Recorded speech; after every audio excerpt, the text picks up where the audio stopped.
नमस्कार, आप देख रहे हैं सी न्यूज भारत और मैं हूं आपके साथ वैष्णवी। वक्त हो चला है न्यूज आवर का। उत्तर प्रदेश 2022 के विधानसभा चुनाव का चौथा चरण पूरा हुआ। लोकतंत्र के महापर्व के चौथे चरण के मतदान में प्रदेश के 59 विधानसभा सीटों पर प्रत्याशियों का भाग्य 23 फरवरी को ईवीएम में कैद हो गया। इसी क्रम में राजधानी लखनऊ के कैंट विधानसभा सीट को लेकर भारतीय जनता पार्टी के खेमे में अभी से ही जीत के जश्न का माहौल है। बता दें कि इस सीट पर उत्तर प्रदेश सरकार के कानून मंत्री बृजेश पाठक के चुनाव लड़ने से यह सीट लखनऊ की हॉट सीट हो गई थी। इस सीट को बीजेपी का गढ़ माना जाता है और बीजेपी के किले को भेदने के लिए समाजवादी पार्टी एवं बसपा सहित कांग्रेस ने अपनी पूरी ताकत झोंक दी। बता दें कि इस सीट पर कांग्रेस ने 7 बार जीत का परचम फहराया है, तो वहीं बीजेपी ने भी 7 बार इसी सीट पर जीत दर्ज की है। समय के साथ साथ कांग्रेस यहां काफी कमजोर पड़ गई और बीजेपी ने इस सीट पर अपना वर्चस्व स्थापित कर लिया। यदि पिछले विधानसभा चुनाव का रिकॉर्ड देखा जाए तो समाजवादी पार्टी ने बीजेपी को कड़ी टक्कर दी थी और इस 2022 के चुनाव में भी माना जा रहा है कि यहां मुख्य मुकाबला भाजपा व सपा के बीच में ही है। किंतु इस बार बसपा और कांग्रेस भी इस सीट पर अपनी अपनी दावेदारी कर रही है। सभी पार्टियों के प्रत्याशी विकास के मुद्दे को लेकर मैदान में हैं, किंतु हिंदुत्व के मुद्दे के साथ भगवान श्री राम का निर्माण, कश्मीर में धारा 370 का हटना, काशी में कॉरिडोर का निर्माण कहीं न कहीं भाजपा को एक मजबूत स्थिति में खड़ा करता है।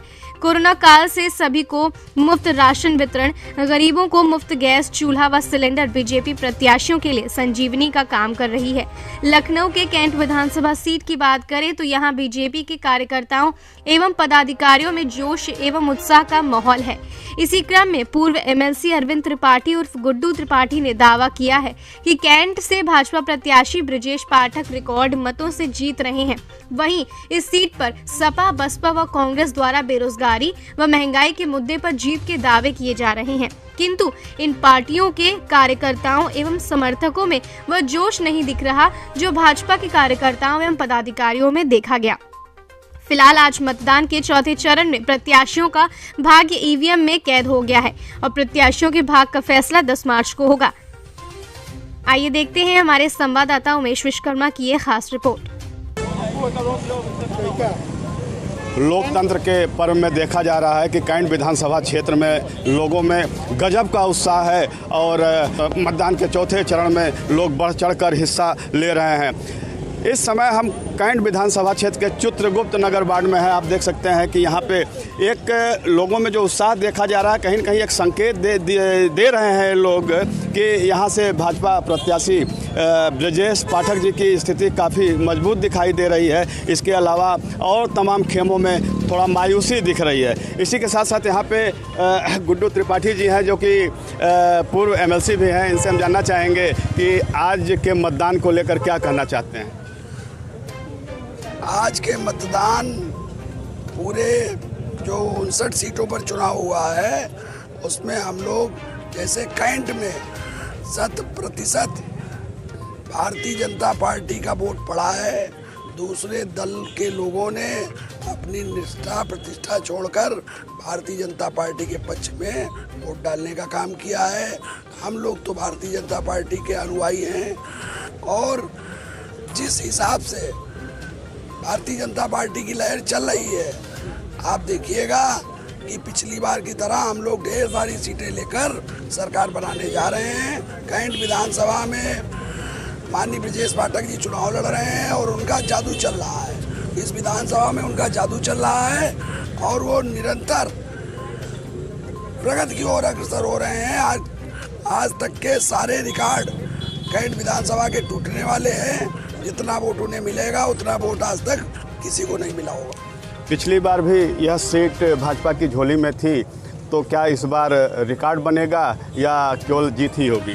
पिछली बार सीट थी भाजपा के उसमें ही, लेकिन वोट का परसेंटेज कम था, 38% हुआ था।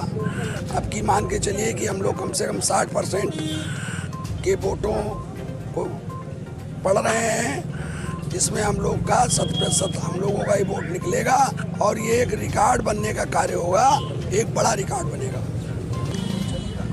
इसी क्रम में और लोग भी हैं और आज एक चेहरे पे एक अजीब सी मुस्कान देखी जा रही है, एक उत्साह का माहौल है। क्या मन में चल रहा है? मन में ऐसा कुछ नहीं चल रहा है, केवल राम राज्य चल रहा है। माननीय पाठक जी रिकॉर्ड वोटों से यहाँ जीत रहे हैं और मुझको तो लगता है हर प्रत्याशी अपनी हार पहले ही मान चुका है और हमारा 90% वोट है, 10 में सबका बंटवारा है। जय श्री राम। इसी के साथ साथ हिंदू आर्मी चीफ सुशील तिवारी जी हैं, इनसे हम बात करना चाहेंगे। जी भैया। देखिए, आपने कहा उत्साह है, तो उत्साह है गुड्डू त्रिपाठी का, उत्साह है अरविंद कुमार त्रिपाठी और गुड्डू भैया का, उत्साह है ब्रजेश पाठक जी का, उत्साह है योगी जी का, उत्साह है महिला सुरक्षा का, उत्साह है राष्ट्रवाद का, उत्साह है विकास का। आप समझने का प्रयास करिए, ब्रजेश पाठक जी का इतिहास रहा हुआ है कि जब वो खड़े हुए हैं आज तक कभी हारे नहीं हैं। और इस बार तो मैं ये समझता हूँ कि जो विपक्षी है उनके जमानत जब्त होने में कोई संदेह नहीं किया जा सकता। और मैं ये समझता हूँ कि यहाँ पे ये विधानसभा है, यहाँ पे अरविंद त्रिपाठी और हमारे गुड्डू भैया के रहने की वजह से भी, और कहीं ना कहीं जो राष्ट्रवादियों में उत्साह है उस वजह से भी, और जैसे इन्होंने कहा राम राज्य का उत्साह है, राम राज्य का उत्साह है, काशी का उत्साह है, मथुरा का उत्साह है, काशी कॉरिडोर का उत्साह है, हिंदू राष्ट्र का, और उत्साह है जनसंख्या नियंत्रण का, और उत्साह है योगी जी को भारत का भाग्य विधाता और भारत के भविष्य बनाने का। और यहाँ पे रिकॉर्ड मतों से ब्रजेश पाठक जी जीतने जा रहे हैं। कहीं ना कहीं इसमें एक बहुत बड़ा वजह हमारे गुड्डू भैया का है, जो इस कॉन्स्टिट्यूशन में, इस विधानसभा में आपके फॉलोअर जो लाखों में हैं, मैं ये समझता हूं कि उसका भी एक बहुत बड़ा फायदा हमें ब्रजेश पाठक जी को मिलने जा रहा है और योगी आदित्यनाथ जी का हाथ मजबूत होने जा रहा है, और सारा जो वोट पड़ रहा है वो पूर्णतः राष्ट्रवाद पे पड़ रहा है। तो ये है यहाँ का उत्साह। जो उत्साह आप कह रहे हैं कि उत्साहित लोग क्यों हैं, इसी वजह से उत्साहित है कि ब्रजेश पाठक जी को विजयी भव सामने कह दिया है, क्योंकि इस तरह के कार्यकर्ता, इस तरह के समर्थक लोग हैं। हमारे पूर्व एमएलसी गुड्डू भैया भी हैं, इनके समर्थक लाखों में है। समझिएगा, हम लोग जिस तरह से कैंपेन किए, जिस तरह से काम हुआ है और गली गली ग्राउंड लेवल पे काम हुआ है और लोगों के जनसंपर्क हुआ है, मैं ये समझता हूँ कि पूरे उत्तर प्रदेश में 400 से प्लस में चुनाव हो रहा है। सबसे ज़्यादा रिकॉर्ड मतों से जीत सिर्फ कैंटोनमेंट, जो लखनऊ कैंटो का ये विधानसभा क्षेत्र है जिससे ब्रजेश पाठक जी खड़े हैं, जो हमारे अभी कानून मंत्री हैं, वो जीतेंगे, इस बात का दृढ़ निश्चय और विश्वास है। जिस तरह आप लोग ब्रजेश पाठक जी की जीत के प्रति आश्वस्त हैं और एक उम्मीद की नज़रों से इस सीट को देख रहे हैं कि अब इस क्षेत्र में विकास की गंगा बहेगी, तो क्या ऐसे मुद्दे रहे हैं कि ब्रजेश जी तो पिछली बार इस सीट पे नहीं रहे, कोई काम ऐसा उनके द्वारा नहीं किया गया यहाँ पे, किंतु क्या उम्मीद रही लोगों के अंदर, क्या जज्बा रहा, क्या सोच रही कि जो उनको इस बार मतदान कर रहे हैं?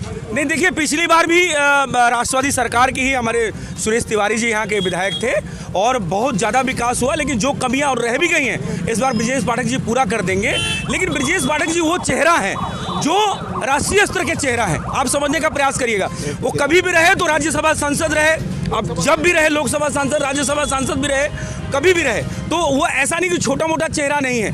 तो जब बड़ा चेहरा किसी विधानसभा से लड़ता है तो विकास तो वहाँ ऑटोमेटिकली होता ही होता है। इसके अलावा ब्रजेश पाठक जी जैसा जो चेहरा है, ये राष्ट्र की जो बड़ी बड़ी नीतियां हैं, प्रदेश की बड़ी नीतियां हैं, उस पर काम करने के लिए और योगी जी का हाथ मजबूत करने के लिए, और विकास तो ऑटोमेटिकली होना ही होना है, क्योंकि इतना बड़ा चेहरा है, इतना विश्वसनीय चेहरा कैंटोनमेंट इस विधानसभा को मिला है। मैं समझता हूं कि इससे बेहतर जो है इस विधानसभा का सौभाग्य है कि इतना अच्छा कैंडिडेट, इतना अच्छा प्रत्याशी भारतीय जनता पार्टी ने दिया है। इस बात से यहाँ की जनता अभिभूत है। सुशील जी, समाजवादी पार्टी के लोग कह रहे हैं कि मयंक जोशी सपा के खेमे में चले गए हैं, कहीं न कहीं वो नुकसान करेंगे, क्या कहना चाहते हैं? नहीं, देखिए, आम जनता के जुबान पे ब्रजेश पाठक जी के अलावा कोई नाम यहाँ हमने सुना नहीं। इसलिए नहीं कि मैं हिंदू आर्मी का हूँ या राष्ट्रवादी हूँ, लेकिन मैंने नहीं सुना कोई कैंडिडेट का, कहीं कोई कंपेन ही नहीं हो पा रहा है, किसी का नाम ही नहीं आ रहा। किसी से भी पूछ लीजिए, आम जनता से आप पूछ लीजिए कि भैया यहाँ का समाजवादी पार्टी से कैंडिडेट खड़ा कौन है, कोई जानता नहीं है, वो विलुप्त है। तो यहाँ जो उदय है, यहाँ की जनता सूर्य उदय के साथ है, उगते हुए सूरज के साथ है, और योगी जी इस उत्तर प्रदेश के भविष्य है, उसके साथ जनता है। और पाठक जी उनके कदम को और उनके हाथ को मजबूत करने वाले व्यक्तित्व हैं, ऐसे नेता हैं, उसके लिए यहाँ की जनता बिल्कुल समझ लीजिए उत्साह रूपी जो है वोटिंग हुई है, जबरदस्त वोटिंग हुई है। इसी वजह से इतना अटूट विश्वास है। सही बात है, आज चेहरे पे बड़ी मुस्कान सबके है। एक्चुअली में गुड्डू भैया के लाखों फॉलोवर हैं। उन्होंने एक स्लोगन दिया था, ब्रिजेश बसे हैं आंखों में, जीत रहे हैं लाखों में, और उनके सारे फॉलोवर लाखों में जिता कर दिखाएंगे, ये वादा रहा आपसे। और अब गिनती हो चुकी, समझ लीजिए यहाँ की। तो साथ में गुड्डू भैया है, मिठाई अभी खाई जाए या 10 तारीख के बाद खाई जाए? अभी चलिए, मिठाई की कोई दिक्कत नहीं। नहीं, 10 तारीख को होली खेलेंगे, पहले 10 तारीख को होली खेलेंगे और फिर 19 तारीख को होली खेलेंगे, मिठाई और साथ में जो है जड़ी बूटी भी देंगे। टेंशन सामने आइए। नहीं, देखिए गुड्डू भैया का व्यक्तित्व तो ऐसा है कि इनका दरबार 24/7 खुला रहता है। आप समझिएगा, हम लोग 20 वर्ष से देख रहे हैं आपके नेतृत्व में, आपके सानिध्य में हम लोग बड़े हुए, तो आपका दरबार ऐसा कि मिठाई ही नहीं, भरपेट भोजन भी जनता को मिलता है। कोई भी भूखा नहीं जाता, उस दरवाजे से कोई खाली नहीं जाता। जब आप दरबार में बैठते हैं, गुड्डू भैया भी जब दरबार में बैठते हैं, जनता दरबार में, तो मैं ये समझता हूँ कि कोई भी व्यक्ति, चाहे वो महिला हो, कोई लड़की हो या पुरुष हो, युवा हो, यूथ हो, बुजुर्ग हो, वो अपनी समस्याओं को लेके आता है और वहाँ पे उसका समाधान मिलता है। जहाँ तक इस कॉन्स्टिट्यूशन की बात है, मैंने फिर कहा कि कहीं ना कहीं गुड्डू भैया का भी जो ताकत है, यहाँ का जो जनता का विश्वास आपके ऊपर है, और जो ब्रजेश पाठक जी को उन्होंने यहाँ के प्रत्याशी बनाया गया है, उसका भी बहुत बड़ा लाभ मिलने वाला है। इसी अटूट विश्वास की वजह से हम लोग जो ये कह रहे हैं कि हम रिकॉर्ड मतों से जीतेंगे, और उत्तर प्रदेश में जो भी 400 से ऊपर सीटों पे चुनाव हो रहा है, उसमें सबसे ज़्यादा अगर वोट परसेंटेज, सबसे ज़्यादा रिकॉर्ड मतों से कोई जीत होगी तो ब्रजेश पाठक जी की होगी। ये अटूट विश्वास नहीं, ये दृढ़ निश्चय के साथ हमारा वक्तव्य है। बात सही है। जब कैंट विधानसभा क्षेत्र के लोगों को यह पता चला कि भारतीय जनता पार्टी की ओर से सरकार के कानून मंत्री ब्रजेश पाठक जी यहाँ से चुनाव लड़ रहे हैं, तभी से लोगों के अंदर यहाँ एक उम्मीद की किरण जग गई थी। लोग कहीं न कहीं यहाँ तमाम समस्याओं से जूझ रहे थे, तमाम ऐसे कार्य थे जो अभी तक पूरे नहीं हुए थे। इस क्षेत्र की जल भराव की समस्या थी, और तमाम ऐसे नाले हैं जो जिनका अभी निर्माण नहीं हो पाया है, और तमाम अनगिनत ऐसे कुछ समस्याएं हैं जो विकास की धारा से नहीं जुड़ पाई थी। किंतु ब्रजेश पाठक जी का नाम जुड़ने से इस कैंट विधानसभा क्षेत्र से, तो ऐसे कद्दावर नेता का नाम जुड़ने से लोगों में एक आस जगी थी, एक उम्मीद जगी थी कि ऐसा व्यक्तित्व मेरे क्षेत्र का विधायक होगा तो निश्चित तौर पे क्षेत्र में विकास की गंगा बहेगी और हर वर्ग के लोगों को सरकार की योजनाओं का लाभ मिलेगा। इसी क्रम में और भी लोग हैं, तमाम मतदाता क्षेत्र के हैं, इनसे भी हम बात करते हैं कि उनके मन में क्या चल रहा था और क्या चल रहा है, क्या चाहते हैं। इस समय हमारे क्षेत्र के प्रतिष्ठित डॉक्टर दीक्षित जी हैं। जी भैया, क्या कहना चाहते हैं? देखिए, मैं पेशे से चिकित्सक हूँ और माननीय मंत्री जी से हमारा बहुत पुराना संबंध है, और आज से संबंध नहीं है, जब से सांसद हैं तब से संबंध है। और माननीय मंत्री जी के कथनी और करनी में कोई अंतर नहीं है। माननीय मंत्री जी यदि जो कुछ कहते हैं उसको करते हैं। माननीय मंत्री जी एक ऐसे मंत्री हैं, इस क्षेत्र में जो समस्याएं थी उन समस्याओं को, जो इस यहाँ से पूर्व विधायक रहे सुरेश तिवारी जी ने नहीं पूरी की, उसको माननीय मंत्री जी पूरी कर। और माननीय मंत्री जी एक ऐसे मंत्री रहे जिन्होंने कोरोना काल में उत्तर प्रदेश में सबसे पहले, उत्तर प्रदेश के सबसे पहले मंत्री हैं जिन्होंने कोरोना काल में सबसे पहले प्रश्न उठाया था। किसी भी मंत्री की हैसियत नहीं थी कि माननीय योगी जी के सामने कोई भी कोरोना के विषय में बोल सके, लेकिन ब्रजेश पाठक जी एक ऐसे विधि मंत्री थे जिन्होंने कोरोना के लिए अपनी आवाज़ उठाई, और उसके बाद धीरे धीरे जो है हर विधायक, हर मंत्री अपनी अपनी निधि देने के लिए तैयार हुआ। लेकिन ये कदम उठाने के लिए ब्रजेश पाठक जी को श्रेय जाता है, क्योंकि जनमानस की सुरक्षा का कदम ब्रजेश पाठक ने ही उठाया था। इसके लिए मैं उनको सराहनीय कहता हूं और बधाई के पात्र हैं। लोग लाखों में कह रहे हैं माननीय मंत्री जी यहाँ से 2.25 लाख से ज़्यादा लीड में चल रहे हैं और आगे जीतेंगे। जय श्री राम। सही बात है, मंत्री जी के बारे में बहुत अच्छी आपने जानकारी दी। जी भैया। जी, हम महाकालेश्वर तपोभूमि गौशाला, भेड़ी मंडी, लाल कुआं, लखनऊ से जितने भी ब्राह्मण वर्ग के बच्चे हैं, गौशाला के लोग हैं, सब लोग हम लोग माननीय ब्रजेश पाठक जी के साथ में लगे हुए हैं, क्योंकि माननीय जी का कार्य बहुत अच्छा है, अति उत्तम कार्य है। इसलिए समस्त विद्यार्थी एवं सब लोग माननीय ब्रजेश पाठक जी के साथ में हैं। विधानसभा चुनाव 2022 को लेकर और लोगों का क्या कहना है, इस समय हमारे साथ अनिल सिंह जी हैं जो कि भारतीय जनता पार्टी के एक वरिष्ठ पदाधिकारी हैं। जी, अब कैंट के बारे में कहना है, प्रदेश के बारे में कहना है कि हमारी सब मंत्रियों से मुलाकात होती लगभग होती रहती है, लेकिन पाठक जी ऐसे मंत्री हैं जिनको मैंने काम करते हुए देखा है 5 साल में। इस क्षमता का कोई मंत्री हमने काम करते हुए अभी तक नहीं देखा है। और चूँकि हमारे कैंट में वो आए हैं पहली बार, इतने बड़े कद्दावर नेता आए हैं, हमारे कैंट का बहुत ज़्यादा से ज़्यादा विकास करेंगे ये निश्चित है। और वो इस कैंट का बहुत अच्छा सुंदर वो कर। इसी के साथ और भी मतदाता हैं, इनसे हम बात। भैया 1 मिनट रुकिए, आप वोट डाल के आए? हाँ, वोट डाल के आए।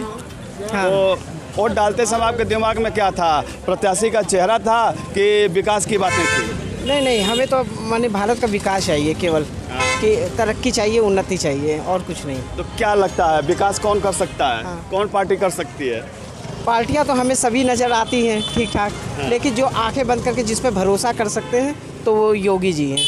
योगी जी पे भरोसा कर सकते हैं। इसी के साथ साथ और भी लोग हैं। जी भैया, क्या नाम है आपका? मेरा नाम रोहित है। हाँ, तो वोट आपने डाला? हाँ बिल्कुल, हमने वोट डाला है। वोट डालते समय आपके दिमाग में क्या चल रहा था? वोट डालते समय हमारे दिमाग में चल रहा था इस बार परिवर्तन संभव है, परिवर्तन होना है यूपी में अपने। और यूपी में बहन जी की सरकार पूर्ण बहुमत से आ रही है और यूपी में बहन जी सरकार बना रही हैं हमारे कैंट से और पूरे उत्तर प्रदेश से। एक सज्जन सिर्फ ऐसे मिले कि इस यहाँ पे चित्रगुप्त नगर में कि जो खुल के बोले कि बहन जी की सरकार बननी चाहिए। बहन जी की सरकार क्यों बननी चाहिए? बहन जी की सरकार सर्वजन हिताय और सर्वजन सुखाय आधार पर काम करती है। इसी के साथ साथ और भी लोग हैं, इनसे हम बात करना चाहेंगे। भैया अपना परिचय दीजिए। हमारा नाम ऋषिपाल है, हम यहाँ इंद्रलोक में रहते हैं। आपने वोट डाला? वोट डाला। निशान दिखाइए। ये देखिए। तो किन मुद्दों पे आपने वोट किया है? देखो, अगर उत्तर प्रदेश में सबसे ज़्यादा अच्छी रही है तो बहन जी की सरकार रही है। बहन जी ने सर्वजन हिताय सर्वजन सुखाय जो उस हिसाब से विकास किया है, इसमें सभी की भागीदारी रही है। और कानून व्यवस्था सबसे ज़्यादा अगर सही रही है तो बहन जी की सरकार में रही है। और सबसे अच्छी अगर सरकार विकास के मुद्दे में, रोजगार के मुद्दे में अगर रही है तो बहन जी की सरकार रही है। वो बात रही है, लेकिन बहन जी की सरकार 2007 के बाद बहुत कुछ किया इन्होंने। कानून और राजकीय सुशासन की बात किया जाता है तो बहन जी को लोग आज भी याद करते हैं, किंतु 2007 के बाद से वो सत्ता में आई नहीं।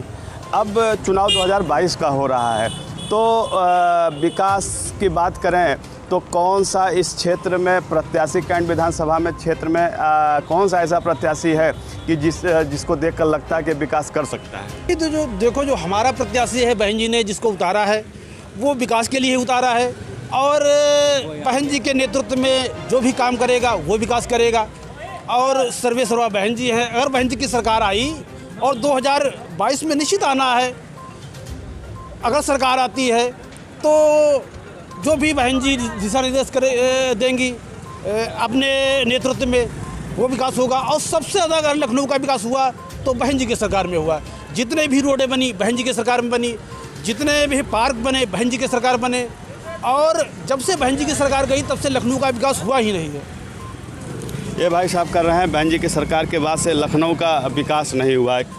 अब यहाँ चाय की दुकान पे यहाँ पे देख सकते हैं तमाम मतदाता ऐसे बैठे हैं जो वोट डालने के बाद शायद आज यहाँ जब निकले थे, ये लोग निकले होंगे तो दुकानें आज बंद थी, मतदान का दिन था और कुछ लोगों को चाय नहीं मिली। अब चाय की दुकान खुल चुकी है, तो यहाँ पे काफ़ी भीड़ देखी जा रही है। ये यहाँ पे कुछ युवा लोग हैं, इनसे भी हम जानना चाहेंगे कि इस 2022 के चुनाव को लेकर क्या कहना चाहते हैं? ये पहली बात बेरोजगारी का मुद्दा इसमें रहेगा और प्लस नौकरी का, क्योंकि हम लोग युवा हैं तो हम लोग नौकरी पे ज़्यादा फोकस करते हैं। हम लोग को नौकरी नहीं मिलेगी तो हम लोग कोई भी सरकार बनेगी कोई बेकार है, क्योंकि नौकरी नहीं मिलने की मेन वजह नौकरी है। अगर जो गवर्नमेंट हमको नौकरी देगी, चाहे जो, क्योंकि हम लोग कास्ट वाइज पे नहीं जाएंगे, ये हमको जो हमको आगे में ग्रोथ करेगा उसी का हम वोट देंगे। क्या लगता है? पहले अपना परिचय दीजिए।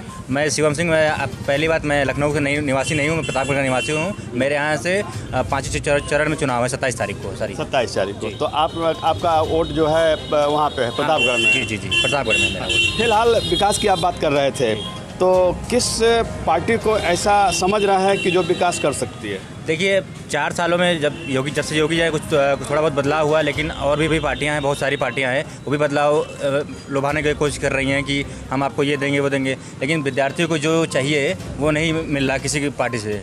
इसलिए पिछली बार तो मैंने नोटा दबाया था, मैं खुला बोल रहा हूँ। इस बार किसी की भी सरकार बनती है, समाजवादी पार्टी हो या भारतीय जनता पार्टी हो या अन्य पार्टियां हो, तो उनसे क्या अपेक्षा रखते हैं? अपेक्षा ये रखते चाहे जो सरकार बने, लेकिन युवाओं पे ज़्यादा ध्यान दिया जाए, क्योंकि ये बेरोजगारी एक मुद्दा बहुत ज़्यादा असल मुद्दा है और कोई बात नहीं। इसी के साथ साथ यहाँ क्षेत्रीय बहुत चर्चित व्यक्ति हैं जावेद जी।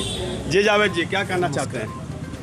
क्या कहेंगे, जो भाई कह रहा वही कहेंगे भैया। विकास का मुद्दा होना चाहिए, सरकार किसी की भी विकास हो, रोजगार बढ़े।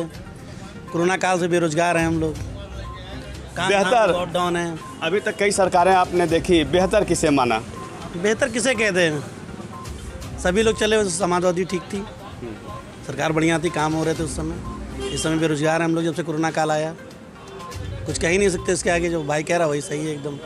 नया युवा सब घूम रहा है। समाजवादी की कहीं बात हो रही है, कहीं बहुजन समाज पार्टी की बात हो रही है, और कहीं देखा जा रहा है कि भारतीय जनता पार्टी के कार्यकर्ताओं एवं पदाधिकारियों का मजमा लगा हुआ है, अपने प्रत्याशी की जीत के प्रति आश्वस्त हैं। फिलहाल ये जीत किसे मिलेगी ये तो 10 तारीख के बाद ही पता चलेगा, किंतु आज कैंट विधानसभा क्षेत्र के सभी प्रत्याशियों का भाग्य ईवीएम में कैद हो गया है। सी न्यूज़ से उमेश विश्वकर्मा। फिलहाल इस खबर में इतना ही। देश दुनिया की तमाम बड़ी खबरों के लिए आप देखते रहें सी न्यूज़ भारत।